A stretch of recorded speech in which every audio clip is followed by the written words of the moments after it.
Right ఇక breaking news చూస్తున్నాం. Telangana cabinet విస్తరణకు హైకమాండ్ ఇవాళ గ్రీన్ సిగ్నల్ ఇచ్చింది. మంత్రివర్గంలో కొత్తగా 3కి చోటు దక్కనుంది.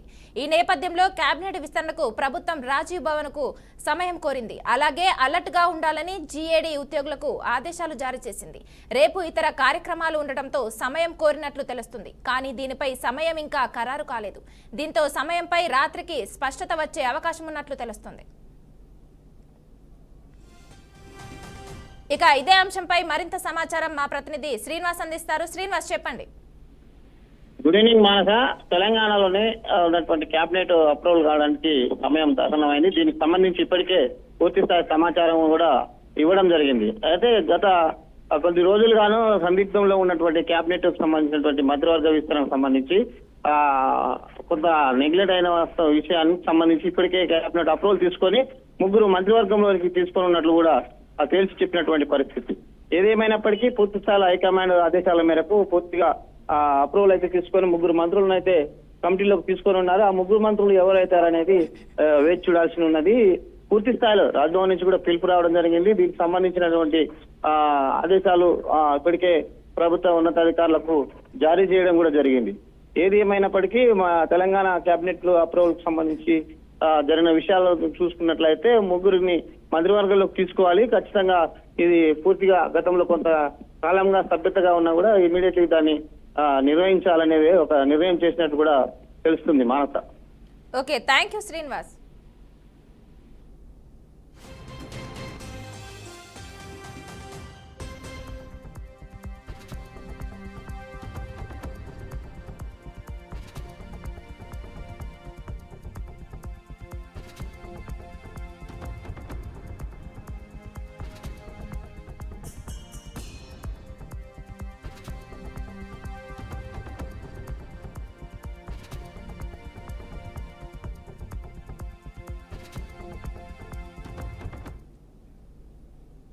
కాంగ్రెస్ అధినేత సోనియా గాంధీ అస్వస్థతకు గురయ్యారు. ప్రస్తుతం హిమాచల్ ప్రదేశ్ సిమ్లాలోని ఇందిరాగాంధీ మెడికల్ కాలేజ్లో ఆమెకు చికిత్స అందిస్తున్నారు.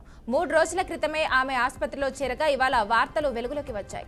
ఆమె ఆరోగ్య పరిస్థితిపై వైద్యులు ఇంకా ప్రకటన చేయలేదు.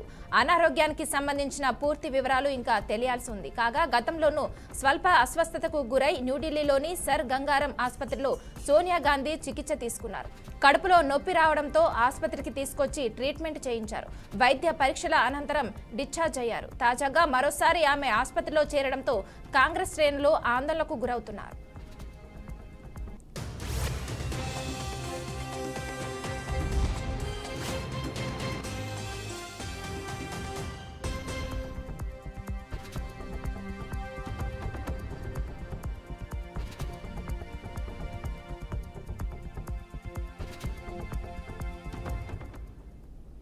కాంగ్రెస్ అధినేత సోనియా గాంధీ అస్వస్థతకు గురయ్యారు. ప్రస్తుతం హిమాచల్ ప్రదేశ్ సిమ్లాలోని ఇందిరాగాంధీ మెడికల్ కాలేజ్లో ఆమెకు చికిత్స అందిస్తున్నారు. ఇక ఇదే అంశానికి సంబంధించి మరింత సమాచారం మా అవుట్పుట్ ఎడిటర్ వెంకట్ అందిస్తారు. వెంకట్, చెప్పండి. కాంగ్రెస్ అధినేత్రి సోనియా గాంధీ అస్వస్థతకు గురయ్యారు. మరోసారి ప్రస్తుతం ఆమె హిమాచల్ ప్రదేశ్ సిమ్లాలోని ఇందిరాగాంధీ మెడికల్ కాలేజీలో ఆమెకు చికిత్స అందిస్తున్నారు. నిజానికి ఆమె గురైనప్పుడు కూడా అది ఆలస్యంగా వెలుగులోకి వచ్చింది. అంటే ఆ విషయాన్ని కొంత సీక్రెసీ మెయింటైన్ చేసినట్టుగా అర్థమవుతుంది. ఇప్పటికీ ఆమెకి చికిత్సను కొనసాగిస్తున్నారు. ఆమె ఆరోగ్యం పరిస్థితిపై ఇప్పటి వరకు అయితే వైద్యులు ఎలాంటి ప్రకటన చేయలేదు. ఎందుకంటే ఆమె గతంలో కూడా పలుమార్లు న్యూఢిల్లీలో ఉన్నటువంటి ఫేమస్ హాస్పిటల్ కావచ్చు, లేదంటే అంటే సర్ గంగారాం ఆసుపత్రిలో కూడా ఆమె గతంలో కొన్నిసార్లు చికిత్స తీసుకున్నారు. కొన్ని రోజులుగా ఆమె అనారోగ్య సమస్యతో బాధపడుతున్నమాట వాస్తవమే. అంటే అది క్రానికల్ డిసీజెస్ లాంటివి కాదులే కానీ బట్ ఆమె కొంత సిక్ అవుతున్న పరిస్థితి గత కొన్ని రోజులుగా మనం చూస్తూ ఉన్నాం.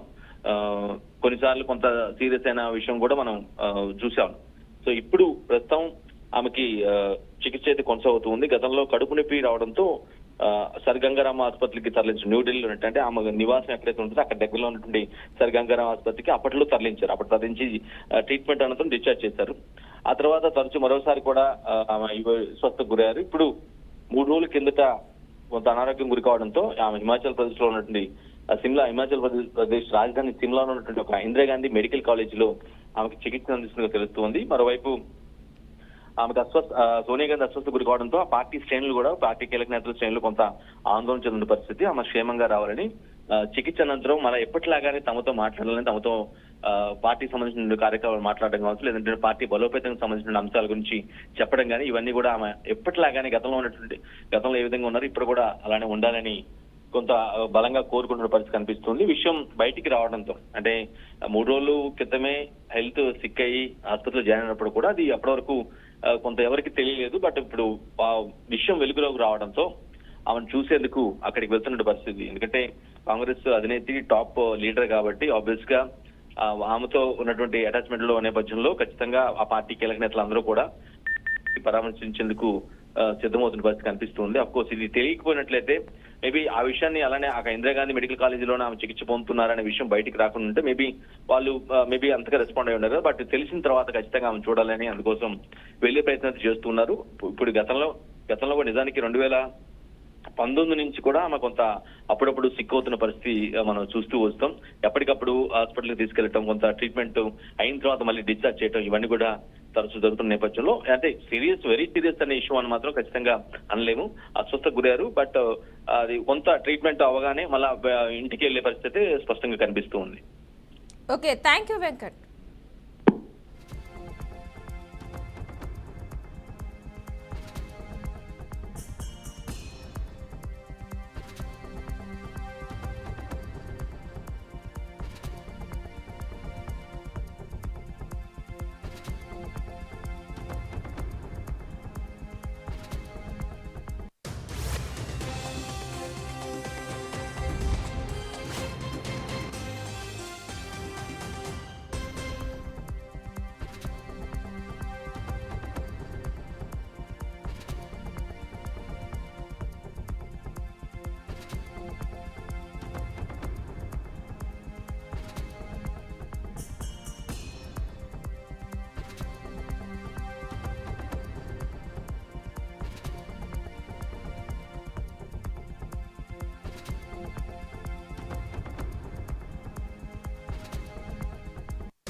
మంచు విష్ణు కన్నప్ప సినిమా మరో వివాదంలో చిక్కుకుంది. పిలక గిలక పాత్రలపై బ్రాహ్మణ చైతన్య వేదిక అభ్యంతరం వ్యక్తం చేస్తూ గుంటూరులోని శంకర్ విలాస్ సెంటర్లో నిరసన తెలిపారు.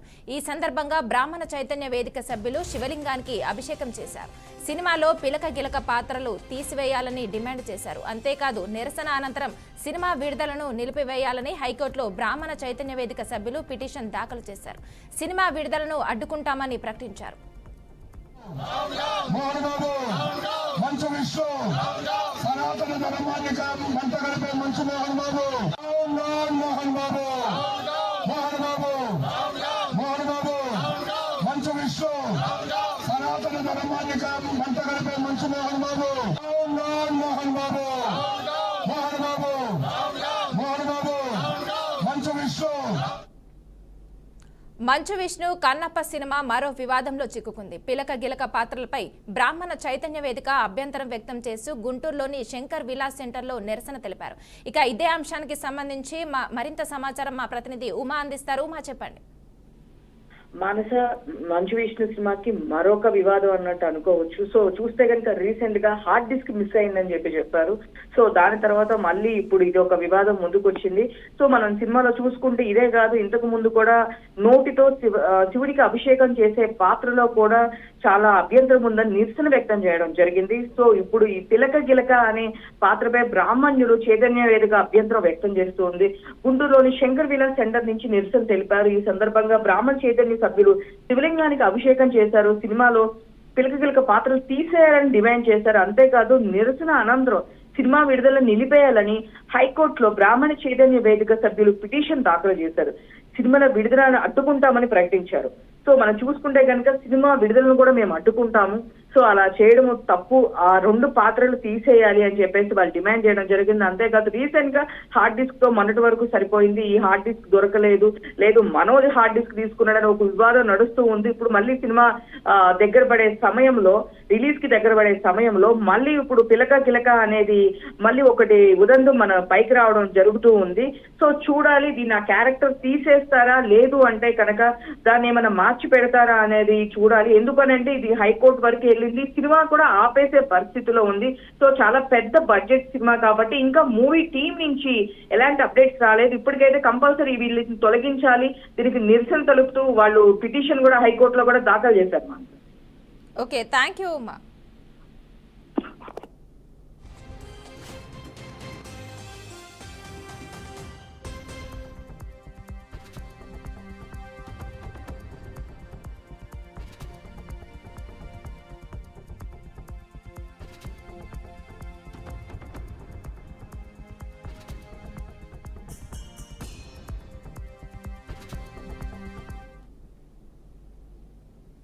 మిస్ ఇంగ్లాండ్ ని వేశ్యగా చూశారని బీఆర్ఎస్ లీగల్ సెల్ క్రిషాంక్ సంచలన ఆరోపణలు చేశారు. పలు పత్రికల్లో ఈ కథనాలు ప్రచురితమయ్యాయని తెలిపారు. ప్రభుత్వం పరువు పోతుందన్న ఉద్దేశంతో తాను సోషల్ మీడియాలో పోస్ట్ చేశానని చెప్పారు. ఇలాంటి కథనాలపై విచారణ జరిపి బాధ్యులపై చర్యలు తీసుకోవాలని క్రిషాంక్ ప్రభుత్వాన్ని డిమాండ్ చేశారు.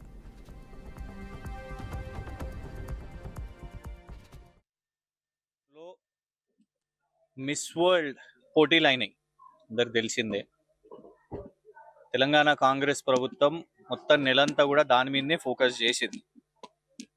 మిస్ ఇంగ్లాండ్ వాళ్ళ దేశంలో తను కాంపిటీషన్ గెలిచి మిస్ ఇంగ్లాండ్ ఇక్కడికి వచ్చినప్పుడు మరి ఇక్కడున్న కొన్ని ప్రోగ్రామ్స్లో, కొన్ని ఈవెంట్స్లో తన మీద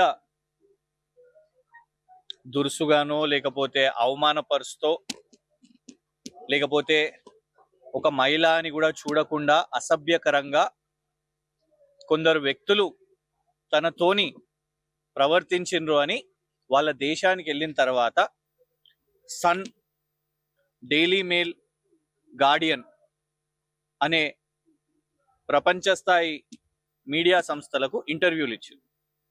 దాన్ని తెలంగాణ రాష్ట్రంలో ఉన్న అన్ని న్యూస్ పేపర్స్ కూడా రిపోర్ట్ చేశారు. సో తెలంగాణ ప్రభుత్వం ఏం చేయాలి?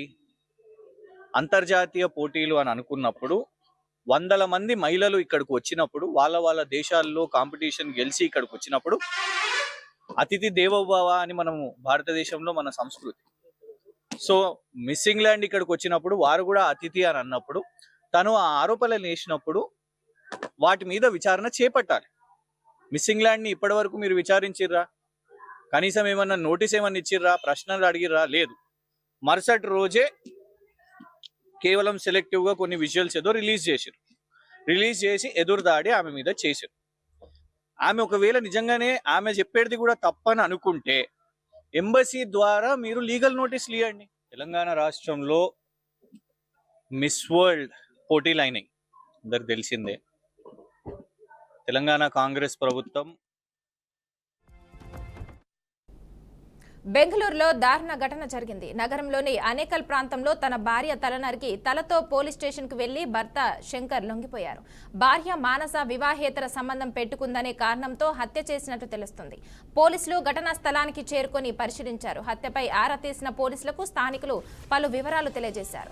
శంకర్, మానస దంపతులు కొంతకాలం క్రితం హీలాలిగే గ్రామంలో నివాసం ఉంటున్నారని, మానస వేరే వ్యక్తితో ఉన్నట్లు ఆరోపణలు రావడంతో వారి మధ్య గొడవలు జరిగాయని స్థానికులు తెలిపారు. దీంతో ఇద్దరి మధ్య గొడవలు జరగడంతో మానస ఇంట్లో నుంచి వెళ్లిపోయిందని చెప్పారు. మరుసటి రోజు మానస ఇంటికి తిరిగి వచ్చి శంకర్ని వేధించినట్లు పోలీసులకు వివరించారు.